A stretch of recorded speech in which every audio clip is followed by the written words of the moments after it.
మహానటి కీర్తి సురేష్ ఈ మధ్య పెళ్లి బంధంలోకి అడుగుపెట్టింది. డిసెంబర్ 12న అతడితో 7 అడుగులు వేసింది. ముందుగా గోవాలో హిందూ సంప్రదాయం ప్రకారం పెళ్లి చేసుకోగా తర్వాత క్రిస్టియన్ పద్ధతిలోనే ఉంగరాలు మార్చుకుని వెడ్డింగ్ సెలబ్రేషన్స్ జరుపుకున్నారు. పెళ్లై వారం కూడా కాలేదు, అప్పుడే తన మూవీ ప్రమోషన్ లో పాల్గొంది.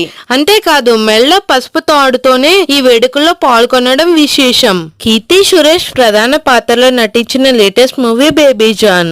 వరుణ్ ధావన్, వాల్మీక గబ్బి, జాకీ షరఫ్ ముఖ్య పాత్రలో నటించారు. ఖలీస్ దర్శకత్వం వహించిన ఈ చిత్రానికి తమన్ సంగీతం అందించారు. డిసెంబర్ 25న ఈ మూవీ ప్రేక్షకుల ముందుకు రానుంది. కీర్తికి హిందీలో ఇదే తొలి సినిమా కావడం విశేషం. ఈ క్రమంలో ముంబైలో ఏర్పాటు చేసిన ప్రమోషన్ల ఈవెంట్ కి కీర్తి హాజరైంది. వివాహం బంధంపై ఎనలేని గౌరవంతో తాళిని అలాగే ఉంచుకుని ఈవెంట్ కి రావడం అందరినీ ఆశ్చర్యంలోకి ముంచెత్తుతుంది.